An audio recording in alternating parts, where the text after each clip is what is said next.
post it on the internet? Yes.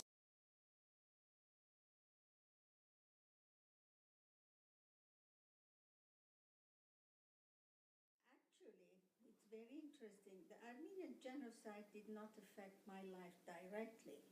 First of all, the main genocide happened in 1915. Mhm. Though there had been other smaller genocide type things since 1895, even before that. And Armenians, just like the people from Israel, were scattered in the world a lot. And one of the places that where a group of Armenians living were Egypt. And they had been there for so long that they had even had influence in the government, ministers. So my mother's family all were born and grew up in Alexandria. And then when my parents met, we were already established, we were there. But see, this is interesting about life. When my father's family left, there was the oldest son who was 18 at the time. And the parents tried to get him out of Turkey so he wouldn't be conscripted into the army, to save him. So they came here. They came to Egypt, to Alexandria. And they lived there for a while. Then that son, that oldest son, came to the United States and lived here for 10 years. The last 1 year, let's go this way. He came and lived here for 10 years. At that time, he decided to go back to Alexandria, visit the family, because the father was sick, the sister was sick, etc. So he came over to Alexandria, saw the family, took the ship. On his way back, the ship stopped in Smyrna, Turkey, 1922. He said, I'll just go visit some of the relatives, uncles and aunts. Just as he was there, the second mini-genocide happened, and they never saw him. That's the only part that has touched us as a family. And I have always wondered if there was anything he had here, a home. I know nothing, because as I was growing up, all we could hear was the genocide, but nothing individual, because we didn't have any story to tell in my family. But it was, when I used to go to an Armenian school in the beginning, and one of the compositions we had to write periodically was, tell us the story of the genocide for your family. I didn't have a story to tell. So I was an outcast, more or less. And in those days, I was young enough not to connect the uncles, because the genocide, when they talk, it is always 1915, not the 1922. Okay. It's called the 1922 massacres. They're not the genocide.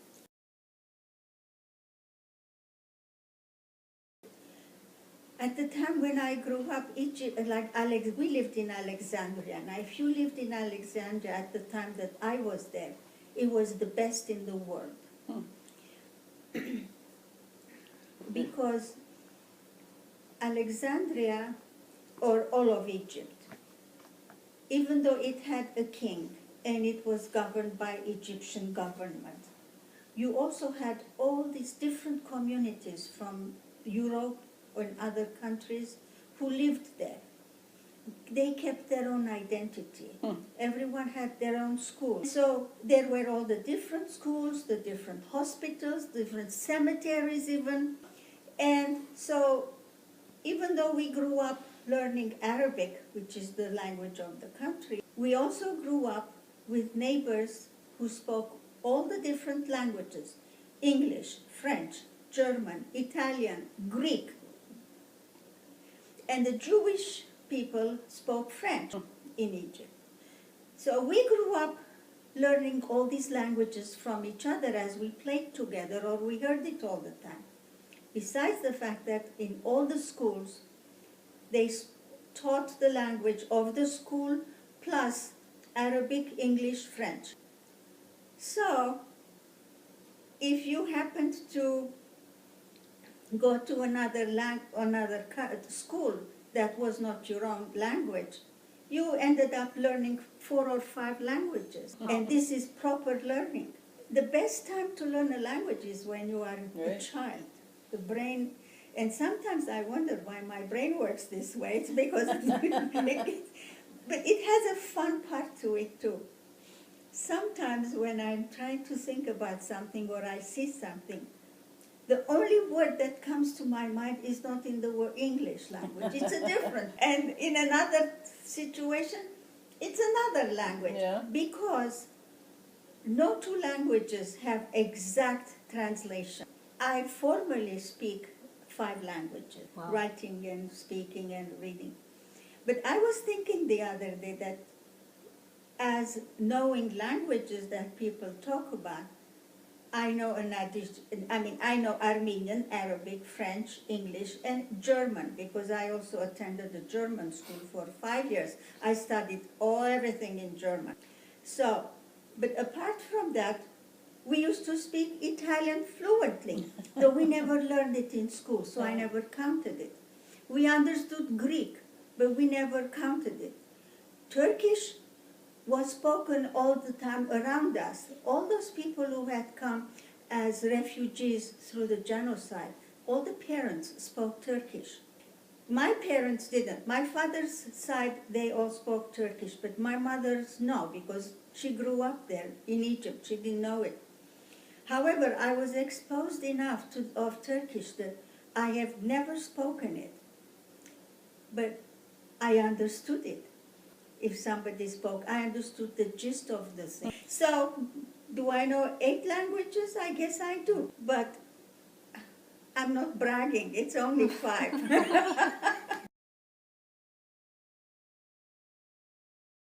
I finished my high school and my college education was done in Beirut, Lebanon. Beirut, Lebanon. I studied there for my undergraduate. I became a teacher of English. High school level. And then I went back to Egypt and taught in Cairo at the American College for Girls. Wow. I loved it, and I just loved that part of my life.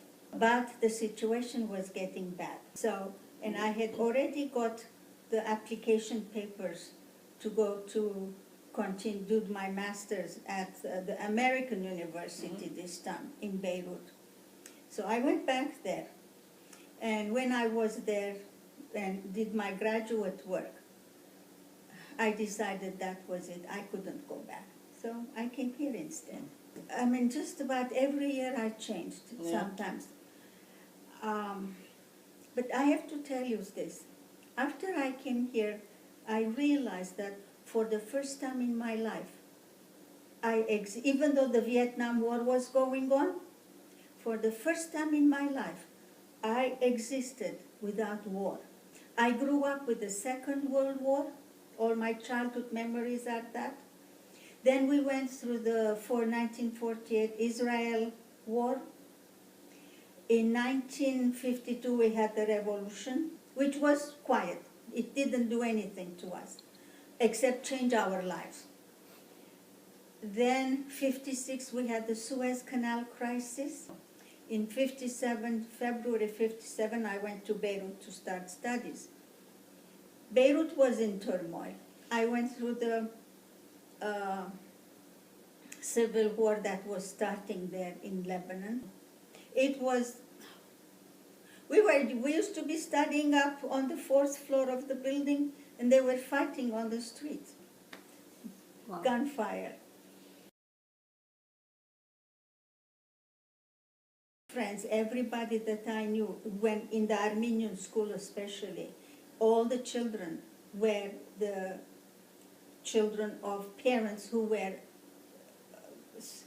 come through the genocide.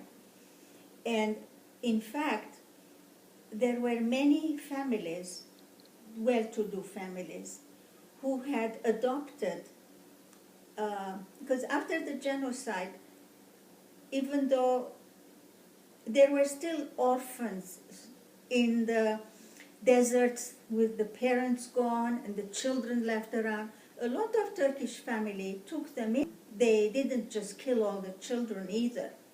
Some did, but that's human nature. And but the rest, some of them kept them in their homes, especially the girls. They adopted them and assimilated them. But then there were volunteers who went back and whisked those women away and other children, and they brought them all to Egypt, and families took them and adopted them. Many families had their little additional children taken care of. I will tell you something very interesting about the genocide. While this was happening, there was a Danish 19-year-old missionary, a woman, who on horseback was traveling, searching through the deserts and picking up babies and taking them to safety. And she established an orphanage in Lebanon, and she called it the Bird's Nest. And in I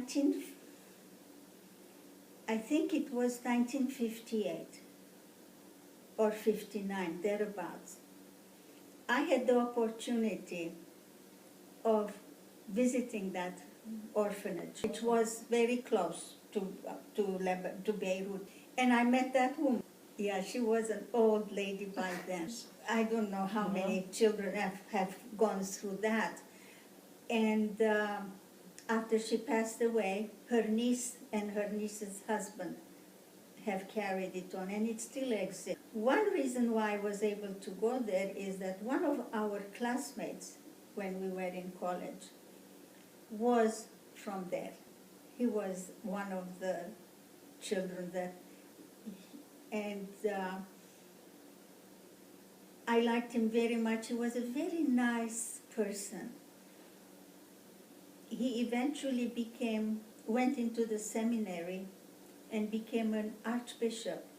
And quite a few years ago, when I visited Los Angeles, I met him. Yeah. So, and he is one of the children that went through that orphanage. I don't know how important those are, but these are nice men. And somehow, there's something about the Danish missionaries. They helped a lot. Yeah. Well, it was mostly the political. Yes, sir. Now, I have met a Turkish person right now. It's very interesting. I didn't know how he would react because he was in the hospital. I'm part of a group of people who visit a certain illness.